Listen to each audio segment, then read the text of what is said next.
I have arrived in uniform, ready to serve.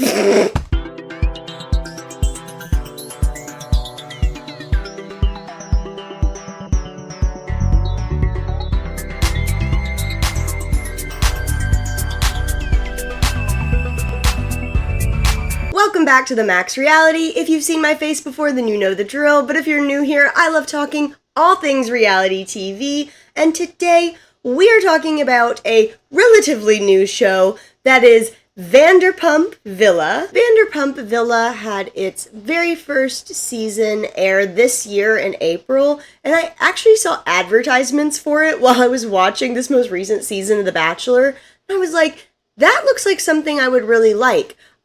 Number one disclaimer, I have never watched Vanderpump Rules.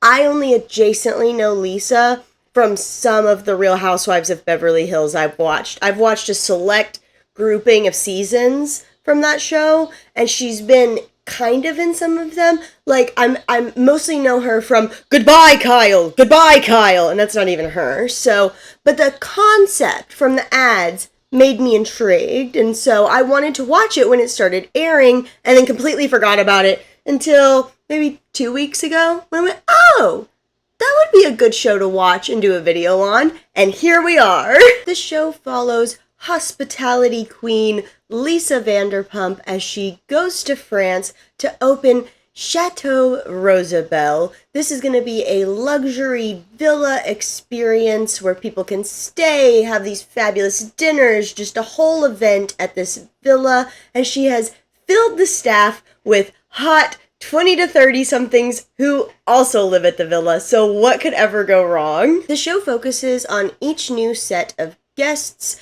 and the staff helping to make all of their different dreams and requests come true. And, of course, the interpersonal drama that brews between the staff. And all of this is overarched with the fact that Lisa is deciding whether this experiment of Château Rosabelle should continue on or if she should not do it.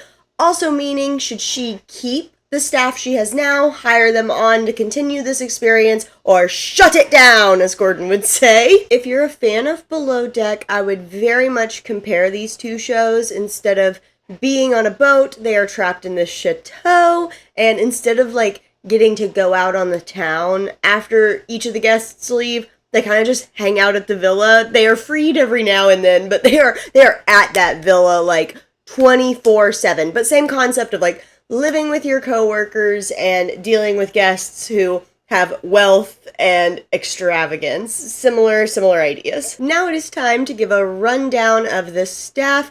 Each of them have a little phrase that they put with their bios, so I'm going to give each of y'all those. Just know I did not make them up, even though I had that great "I'm here to serve" line at the beginning.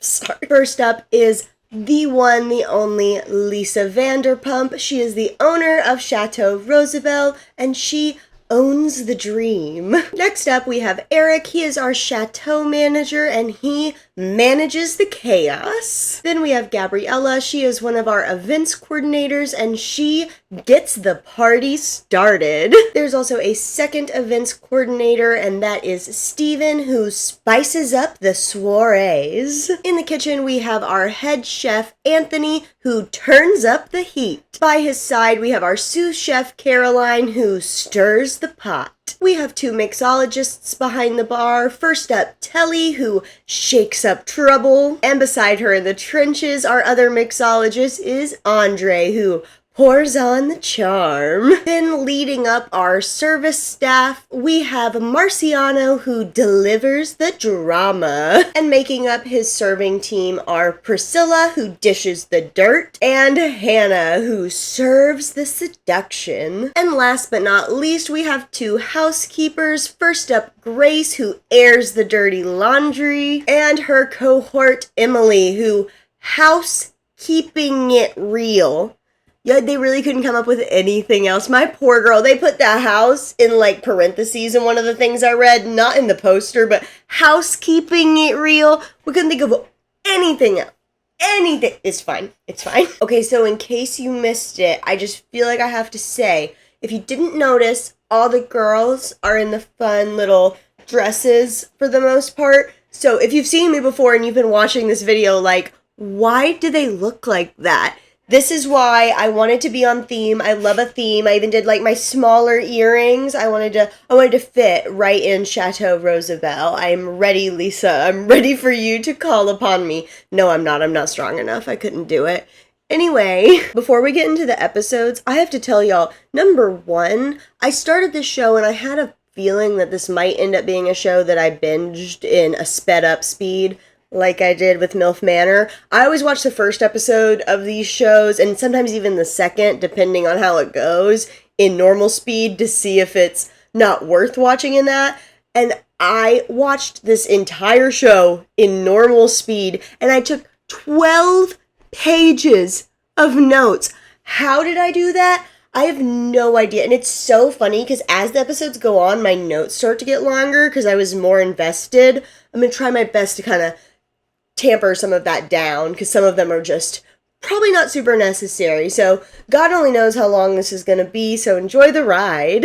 We open up episode 1 by meeting the staff, seeing them getting comfortable in their living quarters. One of my favorite parts about meeting everybody is we hear from Andre, the mixologist, about how apparently him and his mom loved Lisa Vanderpump, but unfortunately his mother recently passed away, and so he was kind of having that bittersweet moment of, like, she would be so proud of me, but being sad that he can't, like, share this with her, and, gutted immediately. That was the moment I was like, I think I'm gonna love Andre, and spoiler alert, I love Andre.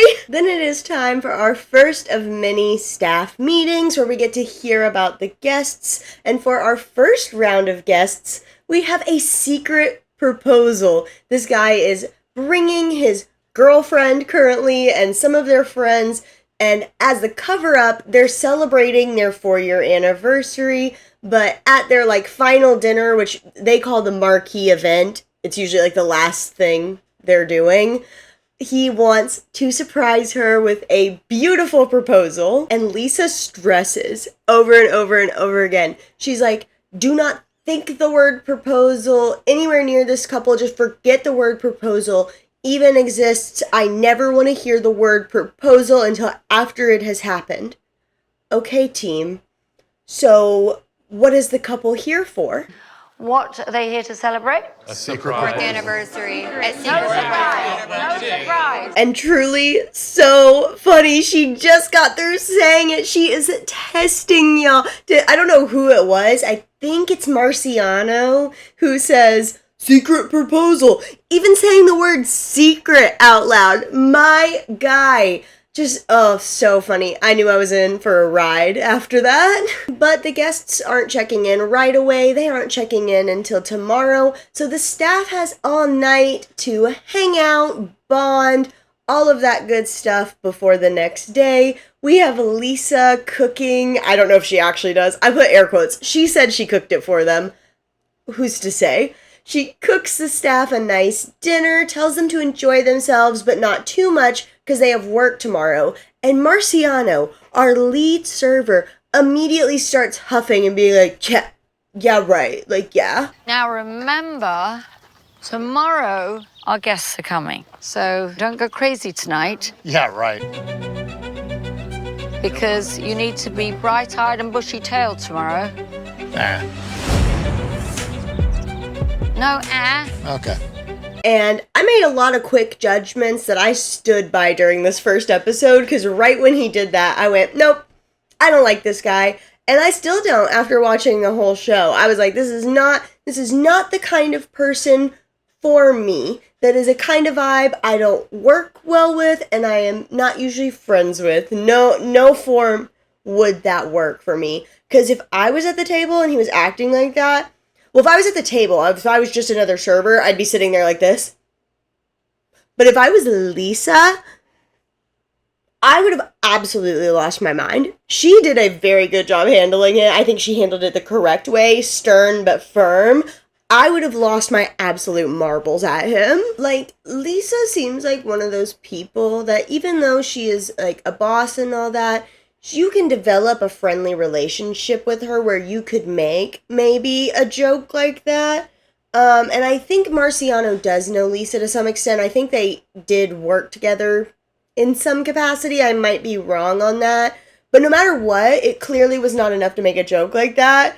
Especially the first night, and to be the lead server doing that in front of your subordinates, incredible. Just mind-blowing. I probably would have fired him right there. I'd be like, no, bye. And to continue talking about Marciano, while they are all hanging out, eating, they start playing Truth or Drink, and during the course of this, we find out that Marciano, the lead server, and one of his servers, Hannah, are actually exes. They had dated for 3 years. They said they broke up because he cheated. Put a pin in that. We'll come back to it later. I don't remember if they said the timeline for how long they had been broken up, but honestly, it doesn't matter because they casually hooked up like a month ago. So they're broken up, but you can tell there's still lots going on there. They play more games. There's debauchery. Hannah and Marciano end up making out at some point. They go to bed, and it's time for the new day and guests to arrive. So they're all setting up, getting ready, and Telly is behind the bar, getting everything ready because she is our mixologist. And Lisa says one of her main rules is to not let any of the staff drink behind that bar. And Telly doesn't even understand what she's saying for a minute. Telly's like, oh yeah, of course we wouldn't take any of the top shelf stuff.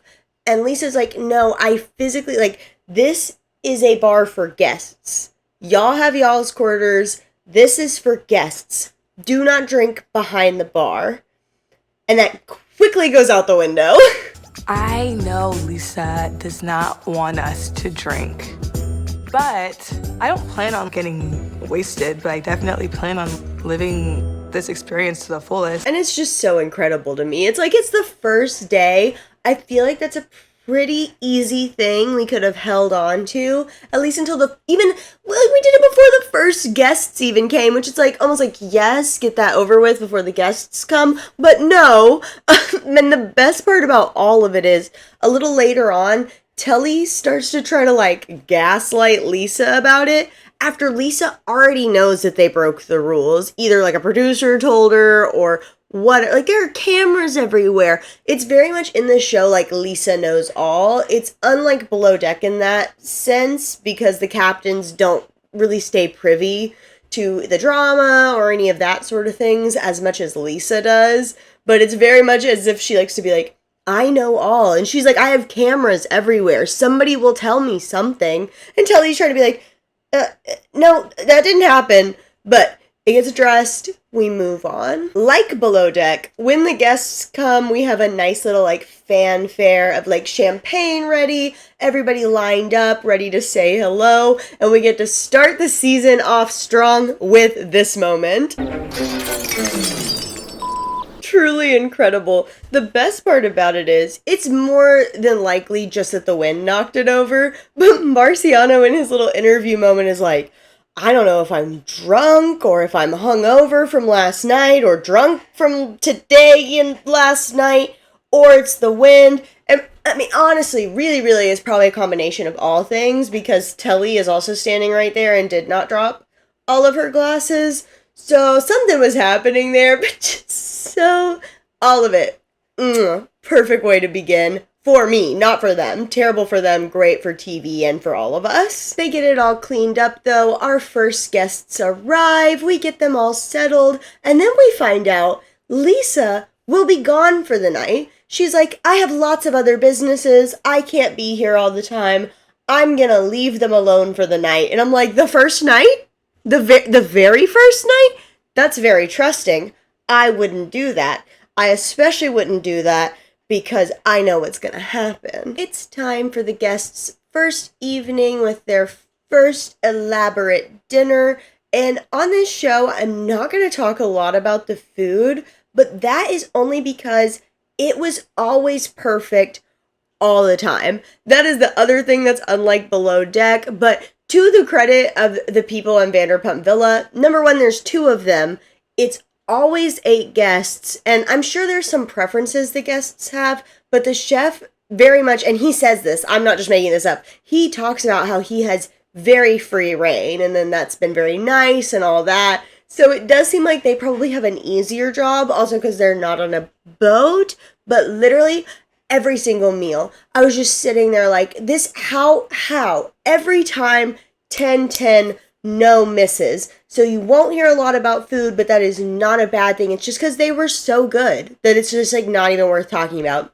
Every meal, flawless. So shout out to Anthony and Caroline. This is the moment that we're going to give them their flowers. Also, I'm sorry y'all, but there's going to be some wardrobe malfunction, and the sleeves on this technically aren't supposed to be up here. They're supposed to be like for the off the shoulder kind of look, but I was trying to fit into the villa, so forgive me, but I think we've all seen fabric before, so I think we'll make it, even if this won't stay perfectly how it should. At least I hope so. And toward the end of the dinner, our lead server, Marciano, comes out with shots to give to all the guests, and says something to the effect of, you know, if you don't want yours, we'll make sure to take it. Number one, there are 8 guests. That man came out with like 12 shots, I think it was. So they were always planning to take shots with the guests, which, as somebody who comes from a below deck background, shocked, appalled.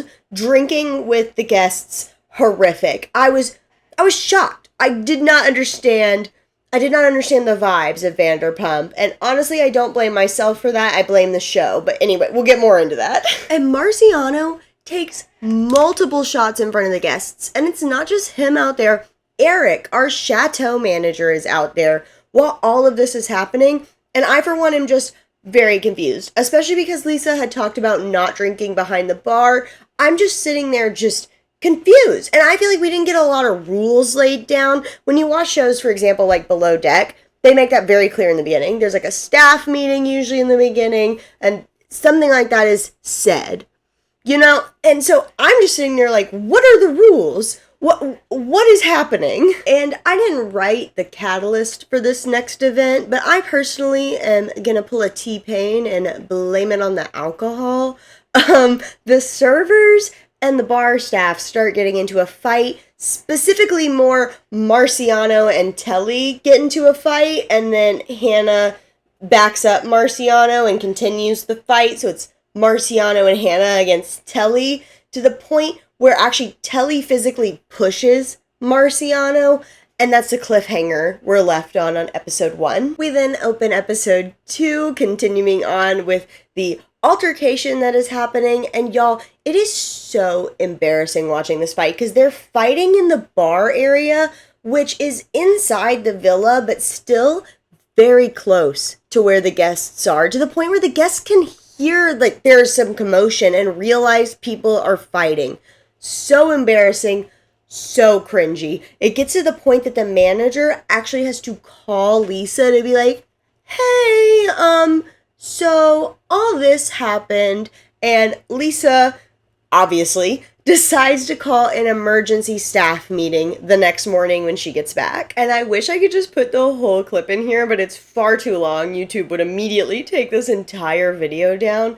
But Lisa starts off pretty much being like, so how do we think it went last night? And Marciano's like, I think it went really well. And Lisa's like, really? Really? And just starts counting the ways in which he did wrong. And he is immediately defensive, being like, well, they kept asking us to drink with them. What do you want us to do? And Lisa's like, say no, I'm working. And then he's like, well, you wanted us to provide an experience, so blah, blah, blah. And like bickering back and forth with Lisa. And again, it's like, my guy, this is the first group of guests.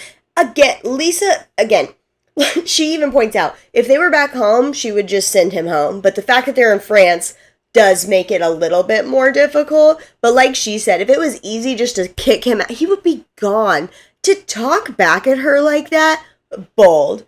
Incredible he kept his job.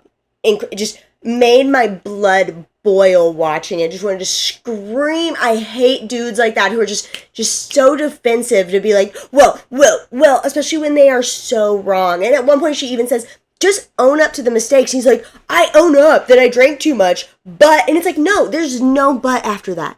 There's no but. It's just, I'm so sorry, Lisa. I hear what you're saying. I will do better. And if you want to maybe talk to her about some of those points about like the drinking with the guests and what she wants from like experience and what they want, that's a private conversation to have with Lisa, not something to be like bickering at her with in front of the staff when she's clearly upset. I gotta calm down. I have so many rants about Mauricio. I gotta save some of them. Mauriciano, my bad. I called him Mark. Everybody had like a shorthand unless their name was already short enough. And so his name doesn't stick 100% with me, but I'm not the only one. I wasn't gonna put this clip in here, but it was so funny and it came up because I keep having to refilm because I'm getting his name wrong. Mauriciano. Mauriciano. Got a lot of names to remember. That's why we had so many problems with Marcelo. No. Oh my god. I don't even remember everything I've called Marciano. Mariano, Marcelo. First we thought it was Marcel. Marciello, Marcellus. What's his name? Mariano? Marciano. That one. Yes. Marscapone. Martian. I can't remember. Marciano? That's his name? So the staff meeting ends. Some things are resolved, I guess, but then Lisa wants to talk to Telly one-on-one. And, you know, she talks to her about the fact that she understands why she was upset. She doesn't like the fact that Mauriciano was, like, coming at her. But at the end of the day, Telly shouldn't have pushed her. And Lisa just wants to kind of understand what's going on. And Telly talks a lot about how she has this need to be liked by people, and that's why she doesn't want to tell people no, and that's why she let them drink behind the bar. And they have a good heart-to-heart where Telly promises she's going to do better and be better, and I believed her, and I stand by the fact that I do think she did better and better at her job. So there's that. Then we have a one-on-one heart-to-heart with Marciano and Telly, where they're going to bury the hatchet, move on, and as I wrote my notes, we'll see how long that lasts. The days go on, the guests have their fun activities, and it ends with the marquee event, aka the proposal that is beautiful. There's fireworks, everybody's happy, and she says yes. So successful proposals, successful stay for our first group of Château Rosabelle guests. It's the next morning, and we learn that Lisa is going to be having a complimentary breakfast for the guests that stay, so they can also fill out a comment card about their stay at the villa that Lisa will be reviewing. My favorite part about this is the first comment card. Obviously, it's the first, iteration of this show. It's the first group of guests, and they go to get the comment cards from the guests. The manager, Eric, I think, is the one who gets it, and all the servers start, like, piling around him after he gets them, trying to read them, and Lisa walks up and is like, "What are you doing?" And they were like, "Reading the comment card?" And Lisa was like, "No, those are just for me. I will tell you what is on them. Give them." It's so funny. Because, I can't fault them. I feel them. I'm nosy. I would want to know. And if maybe it wasn't explicitly said, I feel like it really wasn't explicitly said, considering they were just like, "We're reading the comment cards." But so funny. And sometime, I don't remember if it's before or after the guests left. It doesn't matter. They're in their crew quarters. They're just hanging out. It's chill times. There's 2 different couches that face each other. Marciano is sitting on one, and then we have Priscilla sitting on that same couch with him, and she kind of has her legs, out. I'm going to try to put a screenshot of it here so you can really see. She has them kind of crossed. She's in a very casual position, and also this dress, has some, it's more of a skirt dress from what I can tell, number one, from how she's sitting, but also just looking at the way the dress moves. It seems like there's some sort of shorts material. Also, they're all just casually hanging out. There's 2 people sitting on the other couch as well. Casual vibes. They're all just sitting there. They're not even necessarily really talking. And all of a sudden, Hannah walks in. And she sees the way Priscilla is sitting and has a complete meltdown. I wrote a note about this thinking this would be a one-off thing that we never had to come back to, but we will have to come back to it, and that's why I have to tell you now. Hannah has a meltdown, being like, Priscilla's sitting spread eagle in front of my man, and like she should just like know that that's like not appropriate and that would bother me because Marciano is mine, and a whole war starts. Literally over Priscilla just trying to chill. Incredible. Then later that night, after the guests have left, they are all hanging out again, and Priscilla notices that Gabby is sitting kind of with her legs open and is confused at the double standard. She's like, well, why isn't Hannah getting mad at Gabby? And kind of brings it up to Hannah, not in a confrontational way, not in front of everybody, just kind of like, hey, I'm just a little confused. And, you know, Hannah makes the argument of like, well, you guys were sitting on the same couch and Gabby was sitting just, you know, pedantic, silly things, and is like, why are you trying to drag Gabby into this? She has nothing to do with this. And why do you just keep bringing this up? And it's like, number one, girl, you brought it up. Number two, I don't really feel like she was trying to drag Gabby into anything. She's just more questioning you and what the hell y'all's boundaries are with somebody that you're not even dating, but is your man. I understand Priscilla in this moment, because I very much also was like, I mean, is Hannah not upset with Gabby? And Hannah is like losing it, like yelling. And of course this starts to disturb the other people she's living with. And Andre gives us this great line in his confessionals. And honestly, if I clipped every time Andre was me and relatable, I think I could make a video that was like 45 minutes and put it on YouTube. That might be exaggerating, but he just, every moment that I thought something, he would say it in a confessional, and it just felt perfect. It was beautiful. One thing I don't do is play about my sleep, people. You think this is pretty? Actually, it's called being real. So I'm being real. Because I feel like I'm getting some beauty rest. And if you interrupted my beauty rest, then I can't wake up looking beautiful. Then we move into episode 3, which opens obviously right where we left off, talking about Priscilla's legs. And honestly, at this point, it's just mostly Hannah Mauricio. Mauriciano! Take a shot every time I get his name wrong. I'm just gonna do my best at this point. I'm not refilming over that man's name. Anyway, we get back to them fighting, and we are only at the very beginning of episode 3, and I already wrote in my notes, I am exhausted of Hannah and Mauriciano's storyline. That's bad. We just started. What's not bad, though, is we get to open episode 3 with Andre again saying exactly what I am thinking about this whole meltdown Hannah is having.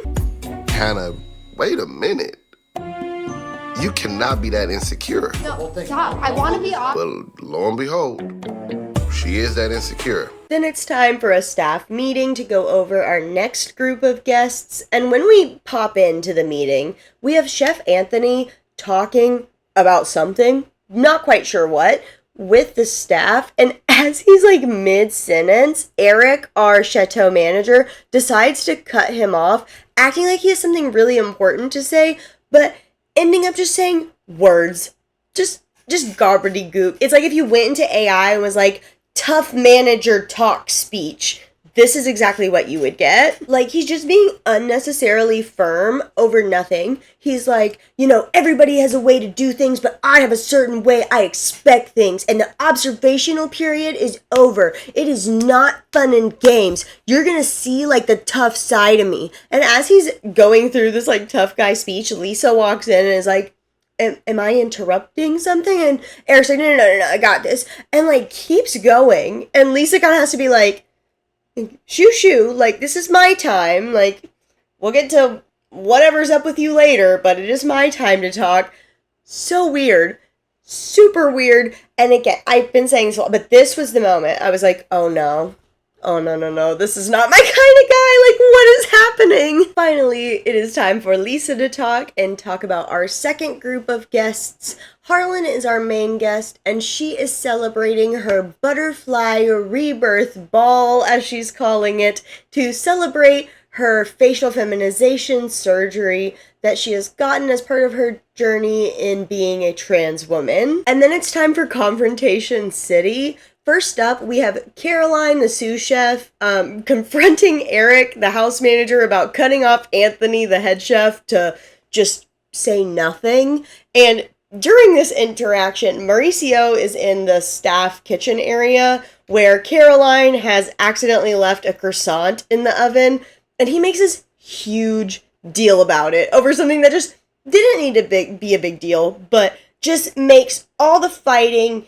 blow up. He goes down there to tell her about it. She's like, oh my god, I'm so sorry. Like, did you take it out? And he was like, no, I just turned the oven off. And she was like, oh, like, you know, could you go take it out? And he's like, that's not my job. Like, you're the chef. And it's like, okay, like, then why are you coming down here? Why are you being an asshole about it? All that. And Caroline was like, hey, could you just do me the favor and take it out? Maybe it wasn't worded that nicely, you know, whatever. Like I say all the time, this is reality TV. We are just seeing bits and pieces. We don't know what happened. But at the end of the day, it was a burnt croissant. It's not that big of a deal. And Marciano just huffs and puffs and is the world's biggest baby about it and goes to take it out of the oven and puts it on the sous chef Caroline's bed. To be like, see, I took it out, but I put it on your bed. Like, sure, that's more effort than just throwing it away and being normal about it. Luckily, Hannah, who has just, I guess, taken over the role of being Marciano's caregiver, girlfriend, whatever, is like, hey, don't do that. That's weird and just gonna cause a fight. And Marciano's like, blah, blah, blah, blah. And just huge kerfuffle. Huge kerfuffle. Hannah takes it off the bed. She tells Caroline about it. Tensions are bad. But we move on from that because this is the guests' first morning in the chateau, and they're supposed to be having a nice little breakfast out on the gravel until our chateau manager, Eric, decides that's not good enough. They should be under the tree. The tree is way more scenic. It's so pretty out there. Why would you want to sit on the gravel? And Steven, who is one of our events coordinators, all of that, is like, hey, Lisa planned this out in a specific way. I think we should just execute the plan she has. But Eric's like, no, I know better. And during this, we find out that Steven actually applied to be the manager. And to say the least, he's a little upset that he didn't get it, especially versus what he's seeing from Eric. But he decides it's best not to argue with Eric and just to let him do what he wants. He's the manager after all, and he can deal with Lisa after she finds out about all this. They have the breakfast, all goes off without a hitch. Then it's time for the events people to set up the lilac lunch, which Lisa has scheduled, lo and behold, under the tree where Eric was saying was so perfect and pretty. So Lisa is upset that both of these events have been planned in the same spot. She has obviously, planned for them to have different experiences in different locations, keep things fresh because they're in the same villa. And she's like, who is changing this? And Gabby and Steven are like, it's Eric. Lisa then pulls Eric into her office to be like, hey, why are you changing things? And he's like, I'm sorry, my just inner curator came out. And Lisa's like, put him back. This is my place. If I want something done a certain way, do it. And Eric promises he'll never change anything again and he'll listen to her, but he gives me weird vibes. So like I put in my notes, we'll see how things go. Obviously, though, Eric can't just take this criticism and move on. He decides to start just being so extra outside. It's very similar to the way he was in the meeting. He starts just going up to random people being like, I'm not going to do your job. I'm doing everybody's job. You better do this. You better do that. Because he's upset that Lisa found out that he changed stuff. I think he might be kind of like upset that they tattled on him. That's something the cast keeps not getting. That a lot of the time, nobody's really tattling. Lisa already knows through cameras and producers, but all outside, he's just making an ass of himself. And we don't really talk about that. It just kind of moves on. It just happens. It's just a thing to note. Terrible. The other things to note in this section are we have a moment with Grace where they're all getting dressed up for the butterfly ball. They're doing their makeup, and Grace has a moment talking about how she's not really comfortable with doing all her makeup. She didn't really have a mom to teach her. Very sweet, very good moment to watch from Grace. Grace was one of my favorites to watch. And then we have something to note because it continues through the show, which is Gabby and Andre start having a little flirty time, little cute chemistry going on. Then it is finally time for the marquee event, the butterfly ball. They all are letting loose, and then we find out through like a confessional type interview type thing that now technically the staff is off, they're done with their job, so they can party with the guests, which again, I am sitting here very unclear because we saw Marciano. We saw Marciano taking those shots and getting in trouble. And I'm one of those people who needs rules. I need black and white. I am very bad at this weird gray area. And I really wish if they're going to do a season 2, from what I saw, it looks like it might be happening. If they're going to do a season 2, I would love during the first staff meeting for Lisa to lay down like some very like clear ground rules. And it's okay if she wants to deviate from them a little. I'll accept that as a viewer, but I do want to hear more ground rules because the minute they started drinking with the guests, I was like, excuse me? And I just so confused. As somebody who is very much like me and comes from watching Below Deck where they cannot drink until those guests are long gone, they can't even drink when they're off, I was very confused. And as episode 3 winds down with the butterfly ball, we see Eric going completely ham, grabbing a liquor bottle from behind the bar and like pouring it down his mouth because Telly wouldn't pour him a shot, like strip teasing, lap dancing, everything and anything you can think of. Eric was doing it at the butterfly ball. And that is how episode 4 begins, seeing the culmination of Eric's everything at the butterfly ball and that night coming to an end. It's the next morning, and I don't remember exactly the context of everything, but Grace also has a crush on Andre, similar to Gabriella. They also both know this, but Gabriella has decided that she was just gonna like let Grace go for it. She didn't want to get in the way. Grace goes to talk to Andre and be like, hey, I have a crush on you. And unfortunately, Andre's like, hey, I'm sorry, but I see you more as like a little sister and me as your big brother. So unfortunately, that's not gonna work out. It's then time for the guests to have their breakfast and comment cards.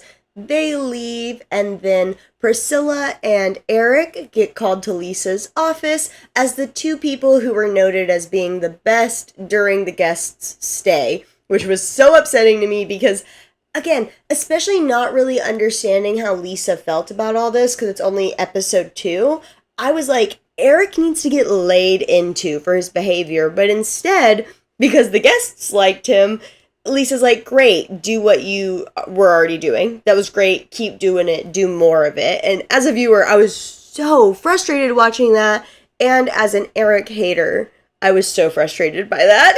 It's time for our next staff meeting to talk about our next group of guests, which is a bachelorette party with a minor twist of the fact that the groom-to-be is also coming, along with the bride-to-be's friends. So, fun.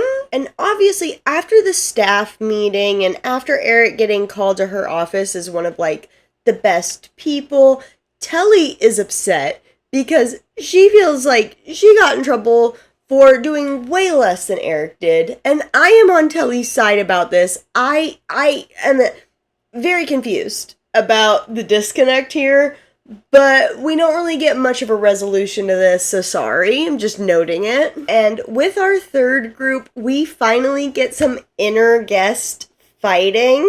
First time, fun times. One of the friends of the bride has some, like, spats with her. Not very important to the storyline, just thought it was funny that we didn't get any of that with the first 2 sets of guests, because with Below Deck, there's usually at least some sort of drama with the guests, even if it's not, like, them necessarily fighting, but there was really no drama in the guests' realm with episode 1 and 2, so it was interesting to finally get some intrigue among the guests. So it's the first, like, dinner night for the guests, and Eric and Marciano the whole time are like, we have to make every experience 100. We need to treat everything like a frat party and make everything just like top tier alcohol, booze, just freak out.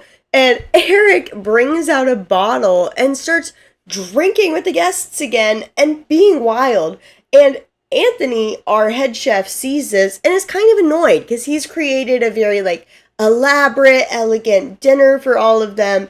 And he's kind of put off by the whole thing. But Caroline, the sous chef, tries to calm him down, being like, this happens in restaurants a lot. Like, people will drink with the guests. Try not to let it get to you. But Anthony's upset about it. Put a pin in that because we're coming back to it. And once again, it feels like Eric is just kind of changing the plans to do whatever he wants to do. He'll feel like the guests are boring and he needs to amp it up. And it personally gets on my nerves. This is all personal opinion time. We then also have Telly meet with Lisa because she has similar concerns that I do. And Lisa is pretty much like, you can't make people act any certain way. You just need to do you. And we move on. This group of guests' marquee event is a night in Versailles, and they go all out. I'm talking like the George Washington style, like white fancy wigs that Victorian women wore. Just fantastic. These are my group of people to be in a theme, in a costume. Love it. And once again, it's after hours time for the staff, so they're allowed to change and then like drink with the guests and hang out with them. And the guests have decided that like since they've done such a good job setting stuff up for them, the guests want to set up something for the staff and do sort of like a truth or drink sort of situation where they're going to ask them questions. What could go wrong? And they're all just having lighthearted fun until it gets to the question for Marciano, which is, who do you think doesn't deserve to be here? And his answer is Chef Anthony, who's not even there to defend himself, but he says Chef Anthony. I would like to remind the class that the reason we haven't talked about Chef Anthony very much is because he stays doing his job correctly. So there's not much to talk about because all he's doing is the right thing. But Marciano is like, I know chefs who would be out here right now, like hanging out with y'all, making sure your experience was everything, and pretty much ragging on Anthony because he's not out there partying with the guests and is instead sleeping and preparing for them for the next day and for the next guests and all of that. Anthony does end up hearing about all of this. It kind of appears from the way everything's edited that he wakes up hearing about it. Unclear. He hears about it though and is rightfully very upset, but it kind of ends there for now. And my girl, Grace from housekeeping, who I said earlier is a favorite of mine, is activated. She has been so quiet, just good, doing her job, funny, fun, but in this moment is ready. She is like, why? What on earth would make you talk that way about Chef? You are ridiculous, blah, blah. She is ready to fight Marciano, and I am here for it. I would be right behind her being like, yes, that was me watching the show, just behind her going, yeah, get him. And that takes us into episode 5, where Marciano ends up kissing one of the guests on the bachelorette trip. And this obviously gets back to Hannah, who is very upset.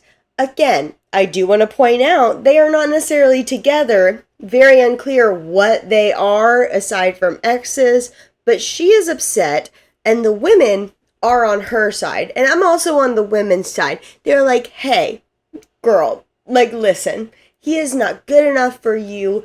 You could do better. He has a pattern of behavior. Leave him. The women are ready to unionize, and I am so here for it. But as you can imagine, it doesn't last, as is typical with toxic relationships like this. It is that time again for the guests to leave and leave their comments on the comment cards. And once again, the guests are commenting about the staff fighting. Fantastic news. Lisa decides to pull aside Andre because she knows he is very trustworthy and honest and is like, okay, give me the lowdown. What's the fighting about? And poor Andre is like, so, I don't know. But Lisa's like, I know you know. And he finally admits, he's like, I think Marciano might have kissed a guest. And Lisa's like, does Hannah know? And he's like, I think she does.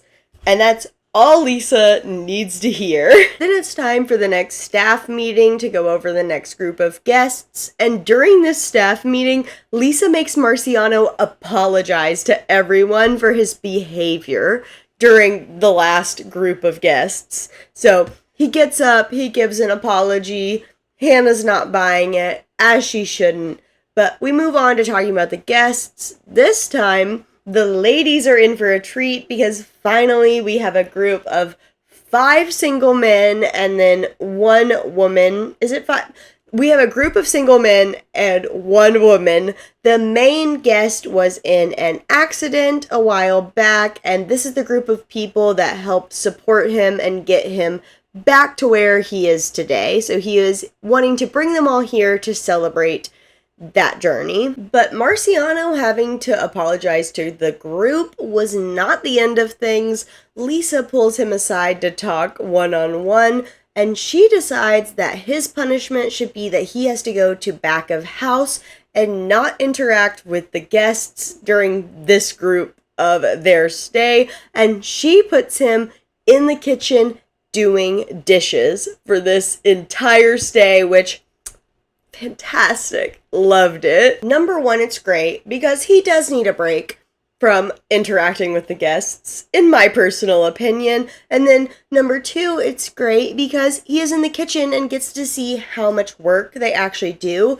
considering he was trying to discount it in front of the guests about Chef Anthony. And I'm not just saying this like I'm a genius. Lisa obviously sees this and points it out. That's why she put him there. But I just also wanted to point out the genius of it. Just a double lesson. Fantastic. And with 5 single men coming in the house, Marciano realizes he needs to at least try to make amends with Hannah. Unfortunately, she knows what's coming up, and she is like, we'll see where things go. But she is ready, like all the other women, to serve the men coming in this house. I think I've reached my limit of making serving jokes where it's still funny for somebody who's gonna be 30 next year. So, and once the men are checked in and ready to go, I'm not gonna lie, the girls go buck wild. They are ready. But to be fair to them, the last couple guests were very much the guys were the lead. The guys were being like the fun, flirty ones. This is their time to shine, and they do not disappoint. And there's this one guest, Dan. He's not the guest of honor. He's not the main guest. But a lot of the women think he's attractive and are trying to flirt with him. And I'm sitting there like, Dan is so familiar. But I think he's from somewhere in California, they said. I was like, oh, I bet he was like a side actor in something I've seen before. I bet I'll get there if I just watch him enough. And at the end of this episode, Dan ends up asking Gabby for a kiss, and she kisses him, and that is the end of episode 5. We open up episode 6 with the women having girl time. Gabby is talking about how she kissed Dan, and Hannah and Telly are kind of like, well, he flirted with me and I rejected him. Oh, and also she did too. So you were number 3 in line. How does it feel to be number 3?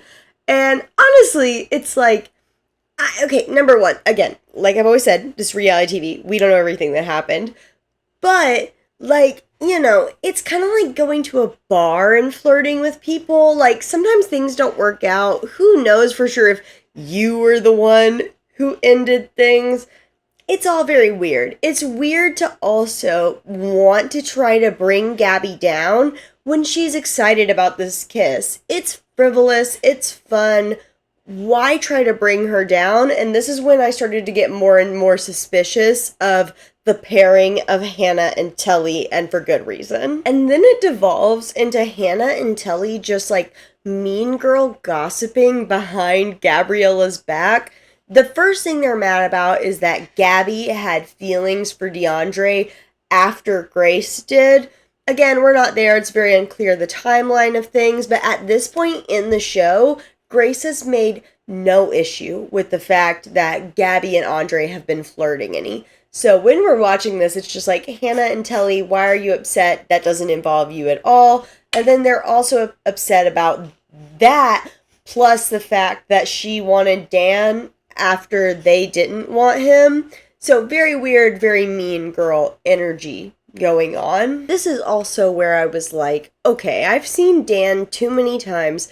I need to try to figure out why I recognize this man. So I went on the internet and searched Dan Vanderpump Villa and immediately was alerted to the fact that he was on the courtship. That's where I know him from. He was one of the guys courting Miss Nicole Remy. He was on the show for quite a bit. I have talked about that show, so check it out if you want to see that video. But I was just like, that man is so familiar. Where do I know him from? So I'm so glad it easily came up on the internet because it was going to bother me. He looked just too familiar. Too familiar. So in case you're wondering if you had that same thought and were watching the show and didn't figure it out, yes, Dan is from The Courtship. You're welcome. Gabriella doesn't just talk to the girls about it, though. She pulls Andre aside to tell him that she had this kiss with Dan, and he tries to play it off like he doesn't care, tries to be cool. But in an interview with him, it's obvious that he does care, and after awkward tension with them through the day, they are finally able to sit down and talk again after they've had some time to process, and Andre admits that it hurts his feelings that she kissed Dan, but they are able to move on from that since they were both able to just admit their feelings towards each other, and it is smooth sailing for now. We then have the marquee event for these guests, which is a Moulin Rouge event. Nothing too crazy happens with all this, except for the fact that Gabby and Andre get very cozy in their beds, but other than that, just a very normal, successful night at Château Rosabelle. The next morning comes, it's time for them to check out, and Hannah gets the best report on the comment card, and Lisa is even like, do you notice that when you're not around Marciano, you're able to work better, your personality is better, you're happier, and Hannah's like, yes, I noticed that. But does she? No, the answer is no. And now it is finally time for Lisa to revisit her time with Marciano to decide his fate. Lisa makes the note that this is the first time they haven't gotten a comment about the staff fighting with one another. But despite that, she feels like it is best to give Marciano a third chance and reinstates his position. At some point, we finally get an interview with Gabriella, who has heard the fact that Hannah and Telly are talking behind her back about the fact that she likes Andre and all of those different things, but she doesn't care, and she's just going to keep doing her job, and I respect her for that. Lisa then asks Priscilla to come to her office. We've seen a lot of ITM moments with Priscilla, talking about the fact that she hasn't really been able to connect with anyone. She doesn't feel like she has that best friend in the house like other people do, and Lisa has been able to see this. So they have a little bit of a talk, but there's not really any resolution made in that moment. It's then time for another staff meeting, but surprise, we don't have a new guest yet. Lisa is sending the entire staff off to have a nice dinner out, so they get a night off to have fun, and she is hoping that this will help alleviate the sadness Priscilla's feeling. Maybe she'll make some connections, and all of that will hopefully be resolved. But before everyone can go out to dinner, we get some footage of Hannah and Telly kind of having some gossip time. Number one, they were upset about the conversation that Priscilla and Lisa had. They were trying to make it seem like Priscilla just went to Lisa and said bad things about them when that isn't really what seemed to have happened. And then they start to get upset about Gabby being interested in Andre, and start just saying that she's ugly, calling her names, all of that for just no reason, which is crazy because up to this point for the viewing audience, we haven't even seen Grace say anything. But for some reason, Hannah and Tully are super upset when it doesn't seem to involve them, and that's where we are with that for the moment. But it's now time for them all to go to dinner, and on the way in, we see Eric kind of grab Caroline, the sous chef, and get down on one knee and be like, will you be my castle princess? Because the place they're eating at is like this giant castle, so that part makes sense, but it's like random flirty time, and then they have a little kiss, like a little peck. So, put a pin in that, as I've been saying a bunch for this. And they all sit down to dinner, and it's actually such a good vibe. Everybody's having fun, they're happy to be there, but of course, that can't last long, because then what kind of show would we have? We have Hannah and Tully down at the end, and you kind of hear Tully say something like, I got your back. Unclear what that whole conversation was, but then Hannah takes the floor, or the table, to be like, so, does anybody feel bullied or upset in this group? Hannah, what are we doing right now? Here we are at this huge-ass castle for our very special dinner tonight, and you want to say this. Like, what is wrong with you? And truly, it's like, why?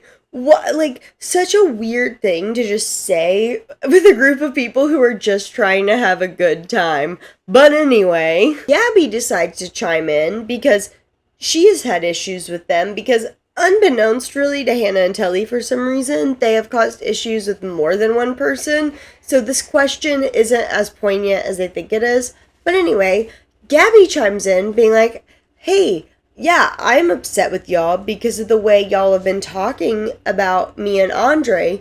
And they both are just kind of like, what do you mean? Like, what? And this is the first time we hear anything from Grace. It's not the last time. But she's like, it wasn't that big of a deal. So why? And it just makes a kerfuffle at the table because they've asked a very vague question and didn't get the exact answer they were looking for. So now it's miscommunication, kerfuffle time at the poor dinner table. If they want to ruin dinner, I can definitely help with that. And now that everybody is just kind of having a mini brawl, Emily, who is the one who overheard the whole gossip with Hannah and Tully calling Gabby ugly and having their whole kind of mean girl time, Emily decides this is the best time to go kind of talk to Gabby about what's happening, because if everybody's airing it out now, might as well. So Emily tells Gabby everything she heard, including the fact that one of them called her Toucan Sam, making fun of her nose, just like very childish, mean girl things to say about somebody's appearance. After the kerfuffle has kind of died down a little and people are starting to settle back down, Emily gives what I will admit is kind of a passive-aggressive toast, but I am on her side, being like, I hope everybody here can see their true friends and that, like, making fun of appearances isn't it. At one point we get Emily in her ITM being like, implying that she's talking to Hannah, saying, don't ask questions that you don't want the answer to. And while Emily's finishing up her passive-aggressive speech, Hannah's like, Emily, who's making fun of appearances? Who's making fun of appearances? Hilarious to ask when you know the answer is you. And then we get one of the great moments of Hannah just being weirdly hypocritical, where she is in one of her in the moment ITM speeches, and she's like, if you have something to say, just say names. And it's like, girl, literally like 10 minutes ago, you were like, so, is anybody here, just anybody, could even be somebody at another table, who knows, is anybody upset or have bad feelings about the group? Like, come on, you cannot be upset. She is literally doing the exact same thing you did, and it's because y'all did it first. And Emily's like, yeah, it was you and Tully. And Hannah is very much, in this moment, I realized she was made for Marciano, because she does the same thing he does, which is just immediately be defensive and deflect. She adds a little spice of also just loving to yell on top of it. So she's yelling, denying it, all of this stuff. Telly is not at the table during all of this. She comes back and they just decide to directly ask her. Telly has no concept of what has already happened. And they were like, Telly, did you call Gabby Toucan Sam? And Telly's like, yeah, I did. And honestly, while it is not nice, and I don't condone that at all, I respect the honesty. I would much rather deal with somebody like Telly who says stuff like that but will admit to it versus somebody who will just like deny it to no end. With Telly, that's something you can work with. You can be like, yo, that's not nice. That's not something you should do. You can go from there. But with somebody who just wants to lie and be delusional, where do you go? You have to bring them to reality first, which is way harder than just being like, that's not nice. And even in a confessional, Telly's like, yeah, that was really unhinged for me to say. That wasn't nice. I shouldn't have gone there. And, you know, even without her saying all of that in person, her just admitting that she said that, like I said, makes the group respect her. And one of them, I don't remember who exactly, is like, thank you for the honesty, which hearing that activates Hannah to a new level. She is just completely lost it at this point and is off the rails, which leads us to this next great moment. What? Did you say I'm insecure? I said nothing right now. Oh, I thought you said that. And this sends Hannah into a complete spiral. She starts going off on Caroline, who again, as you saw in that clip, did nothing, was just sitting there trying to enjoy her dinner. She then starts going off on Grace because she says she had Grace's back in the whole situation with Andre and Gabriella, which to the viewer seems like there was no issue about. So very confusing, and she is just yelling and so mad, and again gives us another great moment that just made me absolutely lose my marbles. Thank God we're strong. I think it's an insecurity problem, honestly. If you're insecure, I mean, I'm not like that. I don't think you have that. No. It all kind of culminates in Hannah accusing Grace of starting all of this drama with Andre in the first place, all this drama that Hannah's kind of made up, which gives us this great Andre moment to end the episode on. This is all over me. Here I am, the most eligible bachelor. That's you, bro. Good job. And I've always wanted to be an eligible bachelor, by the way. Like, hey, you get a rose. You don't get a rose. Here's the last rose. I'm ready. I think that's how the story goes, or the show goes. I don't know. We start episode 7 with Hannah and Telly talking, and mostly Hannah not understanding why everybody has a problem with them and not seeing that they have been the common denominator in all the drama that is happening. Everybody's just against them, and it's not their fault. Obviously. And the whole morning, all the other women on the staff are kind of just trying to avoid Hannah and Telly because they just don't want to deal with all the drama that's been happening. But Hannah is ready to fight. She wants one of them to come confront her so bad, and it's so cringy to watch because she's one of those people who's just like on and wants to fight 24/7 while these other people just want to move on. Like, they're at work. They have jobs to do. So cringy, so uncomfortable for me personally to watch as somebody who hates that kind of stuff. Like, ugh. Now that the staff had had time to hang out and bond, Lisa was hoping that Priscilla would be more ready to like jump back into everything, but they have another one-on-one meeting and Priscilla's ready to leave, and Lisa is very supportive of that. So Priscilla leaves the chateau. Because of the sudden departure, during the staff meeting, she says she's going to need to hand it off to somebody else because she needs to focus on filling that other position. And instead of letting Eric, our chateau manager, do it, she appoints Steven, our events coordinator who wanted to be the manager, as our point person, which obviously makes Eric very, very upset. And with the departure of Priscilla, we get this line from Hannah during one of her confessional moments. It's like, yeah, girl, yeah, I definitely believe that you're not insecure at all. This is definitely something somebody would say when they're super secure in their relationship. 100%. One less girl here is one less person Marciana will flirt with, so bye. Of course, Eric is very mad that he wasn't chosen to be the one in charge, but we find out this group of guests is here for a woman to celebrate her divorce party.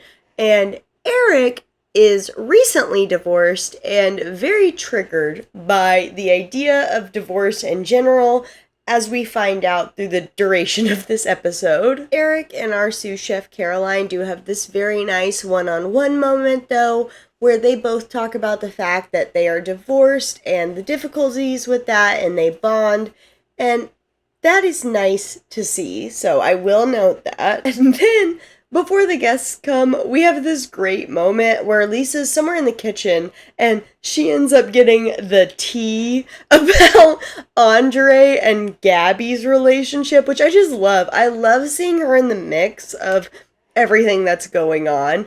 I think it's a very fun aspect to have her more in charge than, like, the captains of Below Deck. I hate that I keep referencing that, but I just don't know another show that has a more similar format.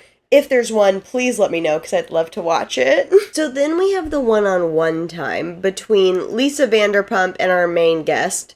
This happens with other people, I think everybody else who is a guest on the show, but this one is funny because it's not just Lisa. She has Hannah standing close by because she wants Hannah to listen to this woman who's been divorced and learn something about her toxic relationship with Mauriciano. Do you think she's going to learn anything? She says she does. She says she does. We can only take her at her word for this moment. So put a pin in it, as with everything else. Like all the guests before, they have a fabulous dinner, and then it is time for the burning ceremony. Our main guest has brought her wedding gown and other memories of her time being married to her ex, and has decided she wants to burn them. Beautiful, great, very common with, like, divorce parties. Eric, though, is very upset by this. Again, like I was talking about earlier, he's kind of, like, triggered by the idea of divorce in general, and he starts getting messy, going to different people who are in the party of this, being like, can you imagine how the guy feels? What if he found out about her burning these memories and he was upset? Like, I would be upset if I were him, just, like, plastered, going to these women who are just trying to celebrate her friend, like, let loose all of that, and then there's this random man coming up to you going, but how does her ex-husband feel? It's like, sir, you don't even know him. Why are you defending him? Again, I personally get it's because of his own issues that he already had, but these random guests don't know you. Why are you doing this? Anyway, because of Priscilla being gone and service being down someone, Lisa tells Emily that she can help service whenever needed because she has that kind of experience. And at first, Hannah's upset about it, but accepts it and works with her, and then ends up getting to the point where she's intimidated by how good Emily is, which, love to see that. Was surprised that she would admit that and love to see it. Another thing that happens during the guests' stay is that somebody, I don't even remember who exactly, wants a massage, and Eric, our chateau manager, immediately jumps at this, and Lisa is very upset. Lisa's like, if the guests wanted a brothel service, would you do that? And blah, blah, blah, blah. And this is one of those moments where I'm like, I need black and white rules. I'm very confused what the gray area is because it feels like she lets them do something but not others. But I also don't think they should be giving the guests massages, but there's also other things that Lisa's been okay with that they do. So very confusing, need some more rules set down. So instead of talking about somebody being our comment card favorite, Lisa has the staff meeting and then pulls Eric, our house manager, to the side to reprimand him, especially for the whole massage he gave to one of the guests, and tells him that she's taking him off of guest interaction and gonna have him doing things like handyman work, like fixing things, that sort of stuff, and ends up appointing Steven to the role of kind of manager, front of house. So first of all, we have Eric being like, well, I'm the life of the party, so nothing can happen without me. Then we have the dynamic of the new girl, Nikki, coming in to be part of the serving staff, which of course makes Emily a little upset because she was hoping that Lisa would bring in another housekeeper and let Emily promote to serving, but Emily handles it really well. She talks about it in her confessionals, but she doesn't, like, attack Nikki for no reason, which so many people on shows like that would do. So we have to give her a round of applause for that, even if it seems like the bar is on the floor. But of course, everybody can't be normal and chill about this. We have Hannah, who is definitely not insecure. Everybody else is just insecure, and this clip also proves it. Marciano, Yes. why are you being weird? Being weird. Yeah. You're like laughing and shit. Laughing? Yeah, why are you laughing? I'm playing chess. Do you know her or something? No. Do you? No.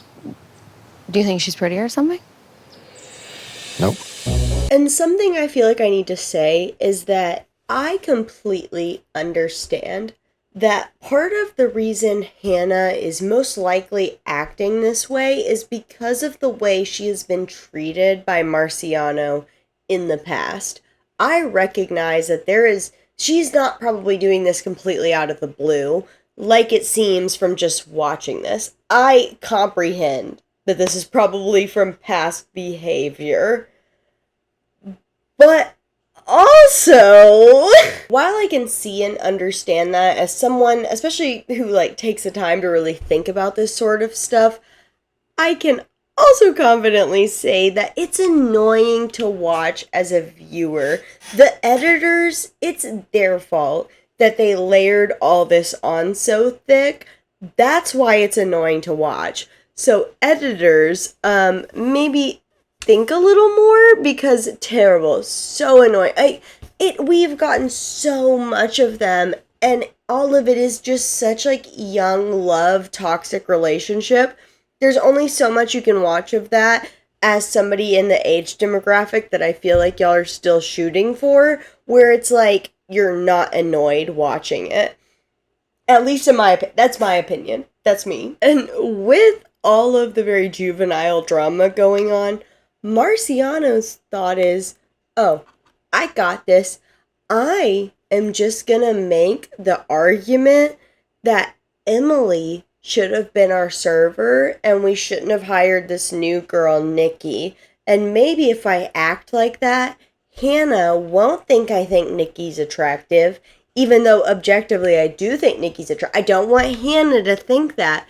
And maybe if I'm mean to Nikki and try to make the point come across that Emily should have been hired, not you, Hannah won't be upset with me, and that is the game plan. And with all of this, it is time for the staff just to have a fun off night hanging out. They have the new person, but of course it can't be that way.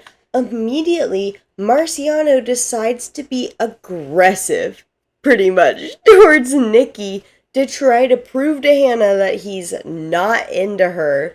And he starts being, I don't even remember the whole catalyst, but he starts being like, we don't need you. Like, you're not needed. And all of this other stuff, which makes Nikki feel really bad. Like, no shit. She just flew across, like, either the country or whatever. She just flew here overnight, pretty much, to fill in y'all's spot. She's jet lagged, as she brings up later.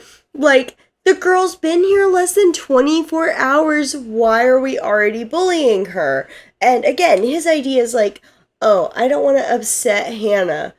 But if that's what you have to do to make your partner not upset, ridiculous. Wild concept that we are currently living in. And somehow Hannah kind of overhears the drama and decides she wants to pull Nikki aside. So you're thinking, oh, she wants to squash this, but why would you be thinking that because of what we've already seen?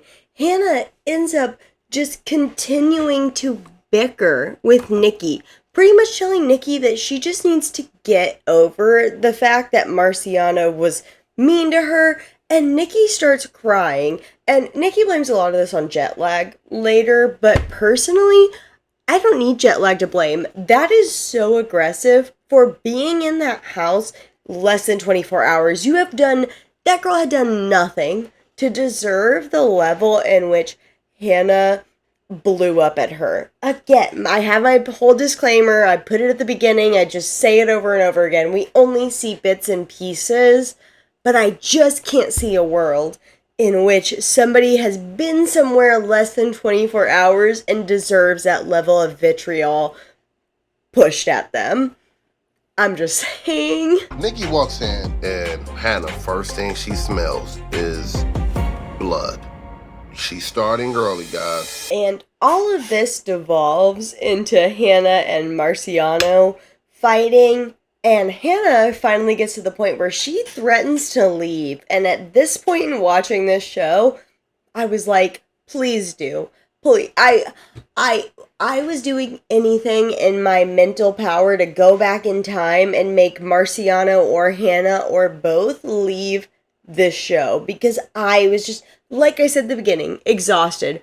Exhausted of their storyline pretty much when it started. Incredible. We are finally into episode 8 where we start where we left off with Hannah packing her bags and saying she's leaving because of the way everybody is talking behind her back. We don't even know what happened. Yeah. What do you mean? They're literally talking shit in there. What else? Go ahead, go to bed, guys. They're talking shit in there? That. Jeez. Get your little ass out of here. And Hannah has this whole moment where she's like, everybody thinks I start drama, but they don't know what I've been through with Mauriciano. And it's like, no, like, we might not know exactly, but, like, we get it. Like, you can have those sort of issues and also be annoying at the same time. And I don't think she quite understands that. And then we get into the mess of Eric's love life.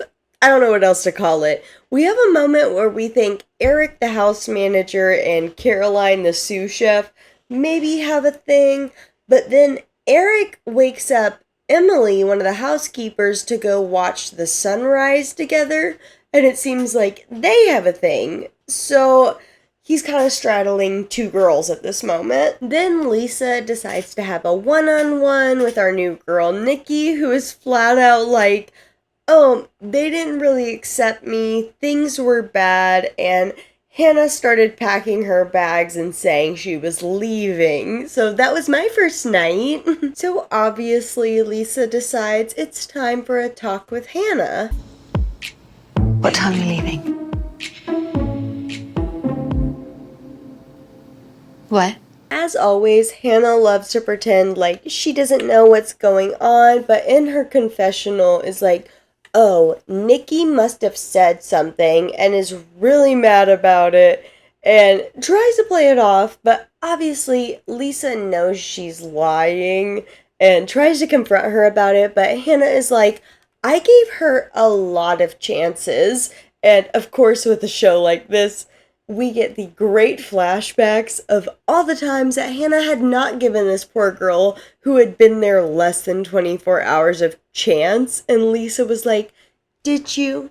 Did you give her a chance? And Lisa Vanderpump decides to lead with love and try to explain to Hannah that she does not need a relationship like the one she is currently in with Mauriciano. Like, he is obviously damping her sparkle. she needs to move on, and she acts like she has learned, but as you can probably make a guess by this point in the video, she won't learn. She refuses to learn. So, like a lot of these things go, Hannah promises to do better, and we move on.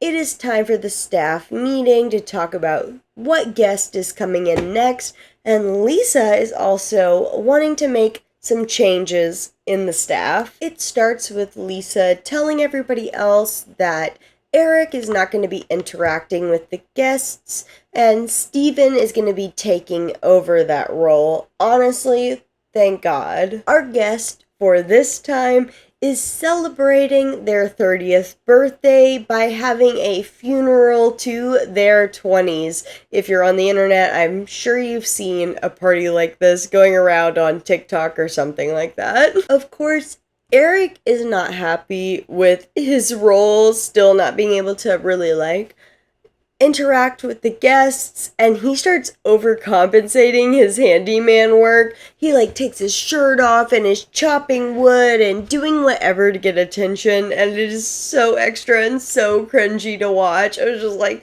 even if the producers made it happen, I don't care. It was just, I hated it. To start out with this group, they have some sort of day party, and Mauriciano and the other servers end up doing shots and jumping in the pool, and Steven, who's having to act as the events coordinator and the manager, gets a little frustrated with this because now they're all wet and he needs them to do service things, and I get his frustration. I'm very much on his side. He goes to Lisa about it though, and Lisa's pretty much figure it out, which I agree. I understand both sides because, unfortunately, I am Steven. I'm very much the perfectionist.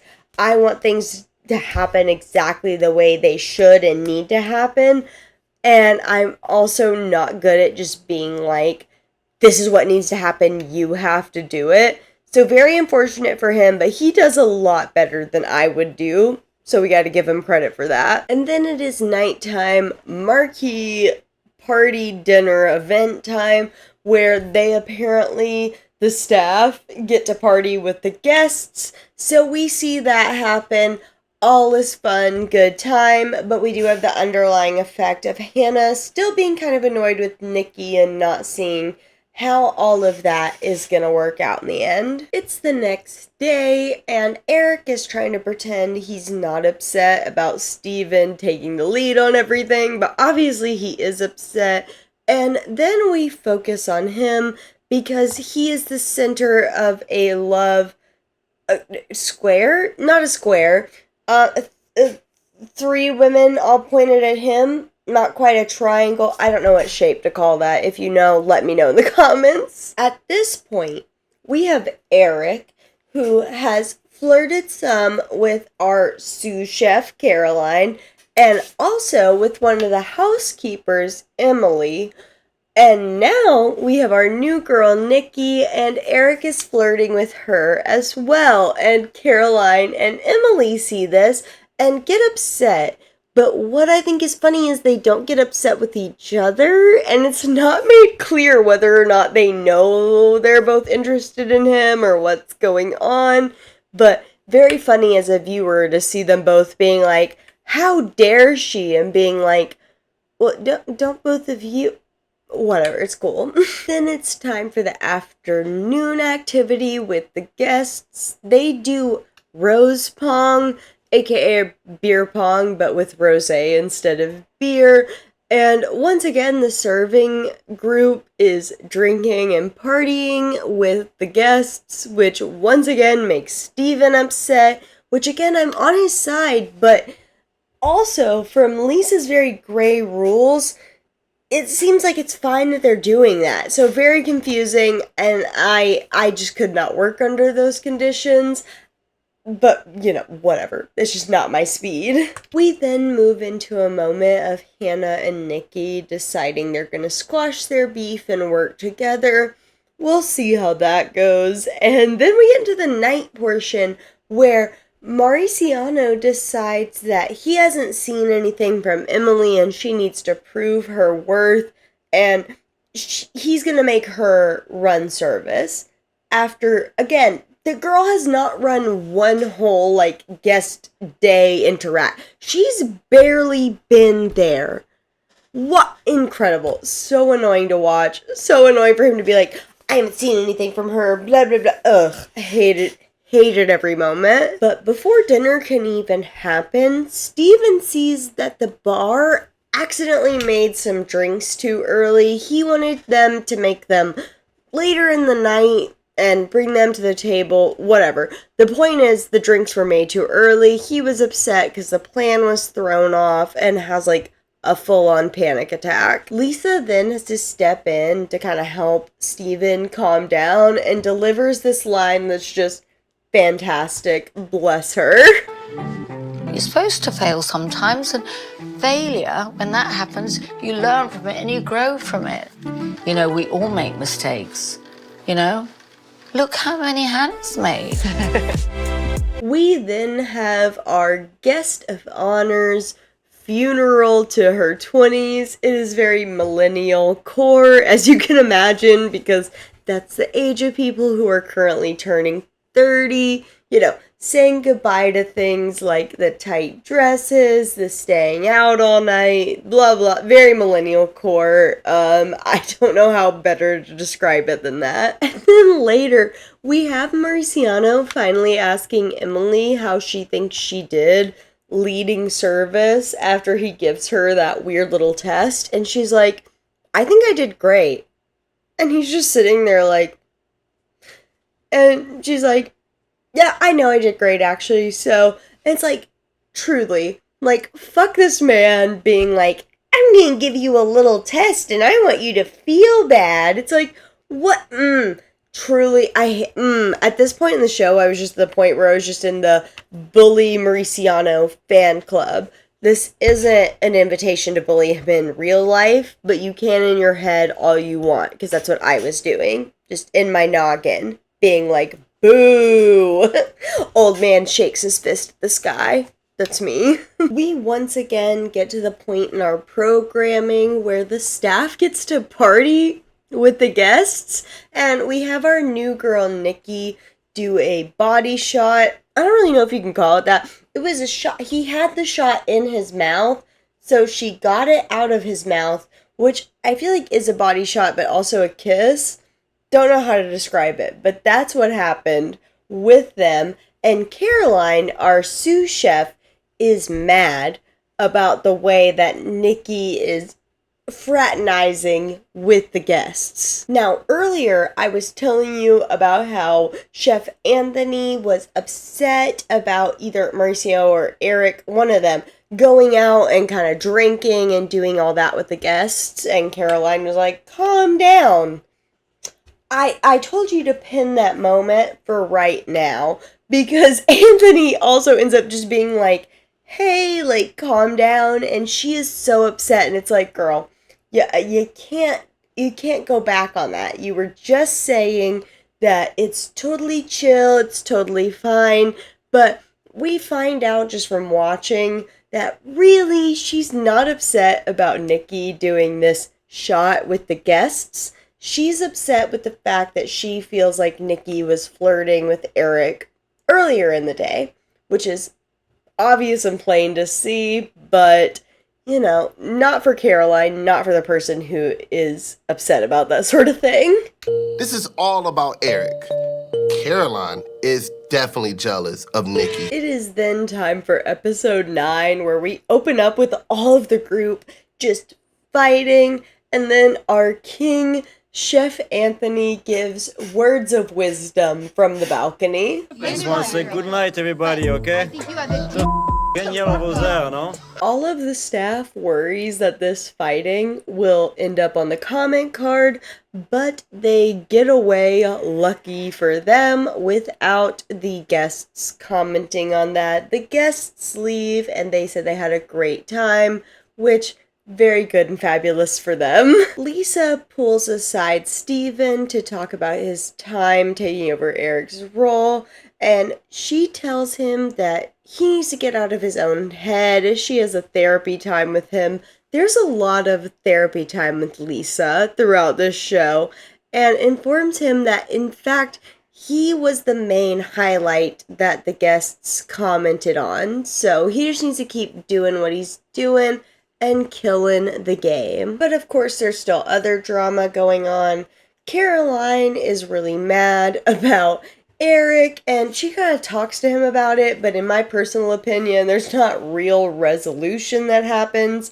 Then we have Gabriella and Andre watching the sunset together, but we find out during this time that they are not on the same page at all. Gabriella very much wants to, start some sort of relationship, while Andre isn't sure it's gonna work out with them being long distance and sees this more as a fling. But like with the majority of these shows, they don't say it to each other, they say it during their little confessional time, so they are very much still not on the same page after their little sunset date. So then we have this subplot of Mauriciano deciding he wants to set up a date for Hannah to tell her how he really feels deep down, and Eric agrees to help him with this, so eventually this is gonna happen. At this point, it's time for Lisa to decide if she wants Eric or Steven to be the chateau manager for the rest of the time,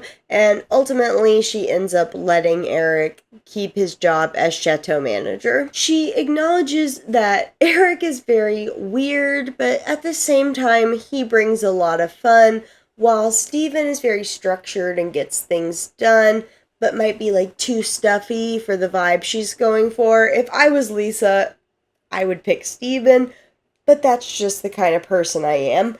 While she lets Eric back into his position, she reminds him that he is supposed to be managing the chateau, not necessarily the staff, because that was part of the issue, was him just coming down on the staff randomly. So she gives him that little reminder and we move. Our next group is a group of cheerleaders, the New Jersey General cheerleaders from the 1980s. Yes, they are a group of, what do we call them? You know what we call these ladies? Easy Tiger. You know what we call Easy these? I don't want to Tiger. offend anybody. It's called a MILF. Well, have you heard of a GILF? Because that's what I am. Amen to that. A+, fantastic, no notes. Our guests arrive, and unfortunately Telly starts to not feel well, so she goes up to her room, and Lisa pulls Emily aside to ask her if she will fill in for the bartending position. Andre then goes to Telly and talks to her about this, and Telly is not happy with this and wants to immediately get up, but Andre convinces her to, just stay in bed, chill out, it's not that big of a deal, but it definitely makes some tension. The night moves on, though, and the ladies are having their dinner, but of course we have the subplot of Mauriciano wanting to make a dinner for Hannah. He's gotten help from everybody in the villa to get this all set up perfect. He invites her out there. They have dinner, but thankfully, Hannah doesn't immediately just say, "Oh boy, oh yes." She says she needs to see actual change from Mauriciano before this will make a difference. She's very happy for what he has done right now, but she needs to see long-term change for it to mean anything. That is what she says now. Will she stick to that, though? We also get a great moment where it's Emily, Nikki, and Hannah talking to one of the guests, and her just giving them this complete therapy time by accident, saying exactly what they need to hear about not letting these men just define you. And she gives this beautiful, fantastic advice that is completely wasted on at least Hannah. It's she is oh, that's great advice, I'm gonna take that. And then it's it immediately goes away. But it happens, so it's the next day, and Telly is back at the bar, feeling better. The younger girls of the staff end up bonding with the older women guests. They do their makeup, they have girl time, very good and heartwarming to watch, in my opinion. It's then the final marquee event dinner night for the ladies. They are just trying to have a good time. Again, these women are people who were cheerleaders in the 80s. They haven't seen each other in years. They are trying to have a nice, relaxing reunion with each other. But unfortunately, Eric is the chateau manager and feel like he needs to amp everything up and tries like doing the spraying the bottle thing. The women aren't into that. He then tries to go like open a bottle and get them to want to open it, but the women are like, no, we're good. And it just makes very weird vibes all around, to the point where Grace from housekeeping is ready to fight about it, because some of the girls had tried to intervene, being like, hey, these women aren't into that. They are just trying to, like, have a nice, relaxing reunion with each other. But Eric and Mauriciana wouldn't listen and were, like, being weird and trying to push stuff. So an argument ensues. And this whole argument about, like, the right way to do these things makes especially Eric be really cocky, being like, well, I'm gonna be the staff member they said was the best because I'm full of partying. But unfortunately for him, that is not the case. They mark Grace as their best staff member because she was one of the ones who helped with their makeup, bonded with them, and good for her because she deserved it. Also, on their way out, the staff does a little cheer for the guests who were cheerleaders in their, like, same colors of their uniform and all that, and it's very cute, and I appreciated it. Then we finally get our final guests of Château Rosabelle, which is a bridal shower, which once again means all the guys have to be very weird about it. Can't just be normal about women coming in and having fun in the villa. Have to be like, you know, the cartoon heart eyes awooga moment every single time. Our guests arrive, and good for them, they come in and convince Lisa Vanderpump to do a shot with them. I really didn't think she was gonna do it, but it's the last guests of the season, and Lisa decides to let loose and do a shot with them, which I loved watching. Then the women decide it will be fun to play like a truth game with the staff and ask them, if you could eliminate anyone, who would you eliminate? And Telly responds, me, because I'm so over this, which, girl, we're so close to the end. Why? And Emily, who is dying to get out of housekeeping and wants to move up and earn Lisa Vanderpump's respect, goes to her and immediately tells her what Telly has said, because she feels like this means Telly doesn't want her job anymore, and Emily sees it as an opening to move in. Lisa pulls Telly to the side, and that is our cliffhanger for episode 9. So we start the episode where we left off, and Lisa reprimands Telly for everything that happens. She apologizes. She understands why Lisa's upset about it. We move on. Then we have the guests flirting with Andre, which of course makes Gabby mad, but Andre loves it. And then we have the guests wanting a fun shot.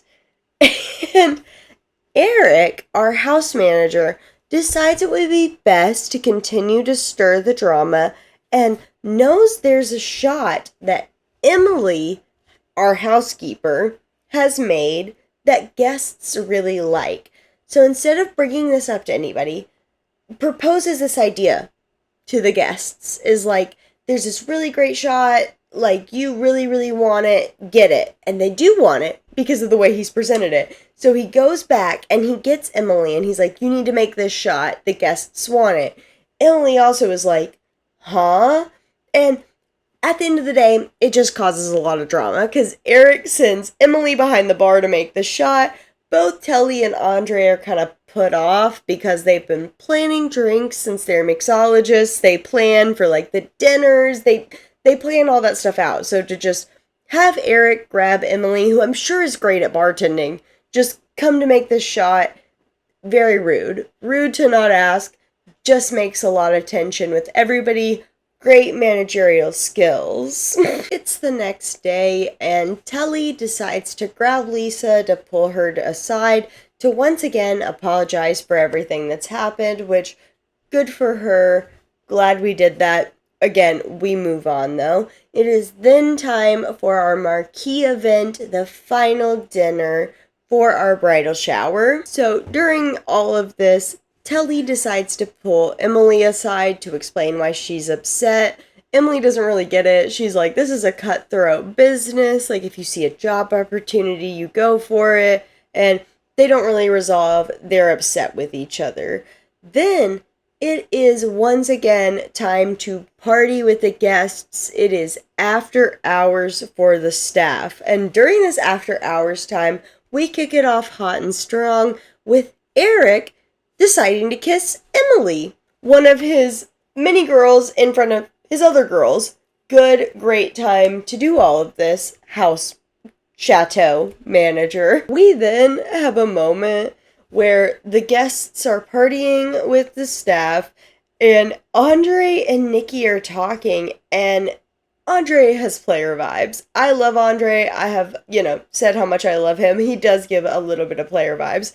And him and Nikki are talking, and Nikki is pretty much like, if I had come in and you and Gabby hadn't been talking yet, like, I think you would go for me. And Gabby walks in on this, and it is so awkward, and it's double funny because there's just, like, one random guest there, which I love. I would love to be that guest just in the middle of all the staff drama, like, yes, let me watch reality TV happen live in front of me. I think that Andre and Gabriella got together the day before I got here, and he up in that sense because honestly, we probably would have been hooking up.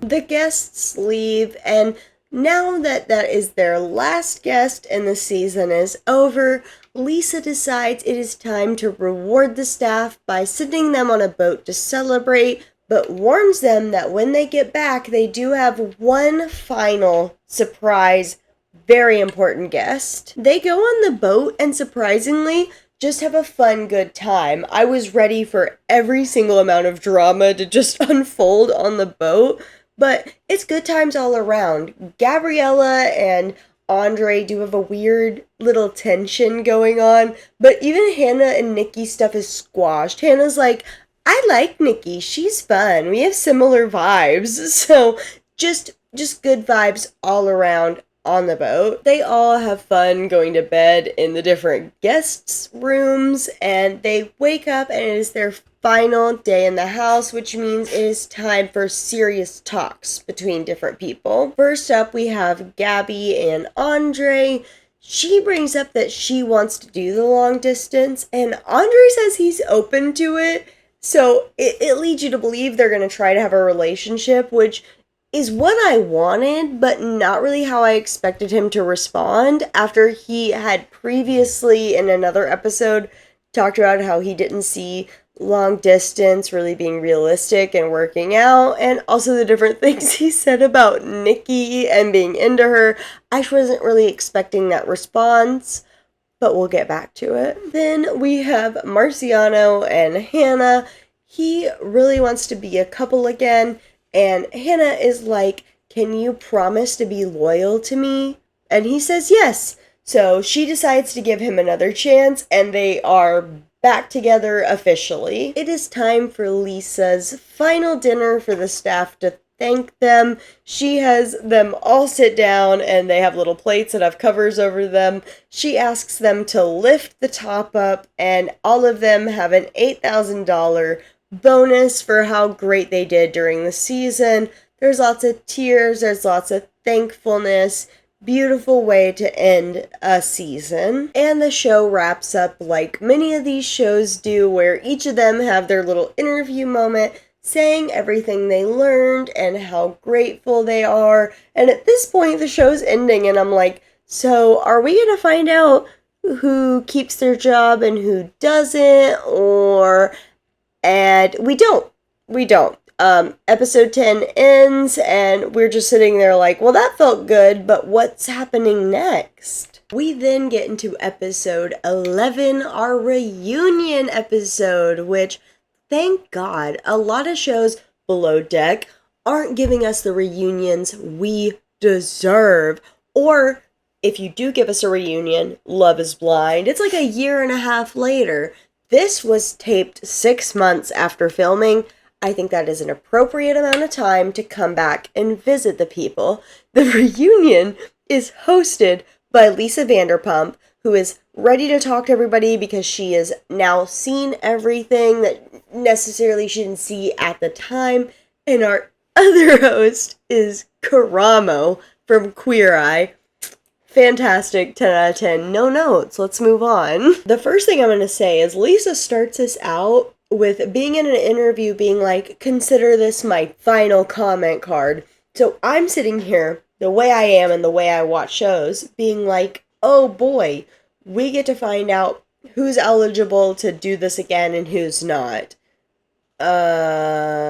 We start out the reunion by addressing the elephant in the room, which is that all the other cast members are there except for the chateau manager, Eric, and that is because after or whatever, during filming, maybe, I'm not exactly sure when, at some point though, after things had gotten rolling, they got allegations about Eric from his ex-wife, about him being abusive and things like that, and while there were no, like, formal charges all the way brought against him and, like, founded, they just thought it was best not to bring him back.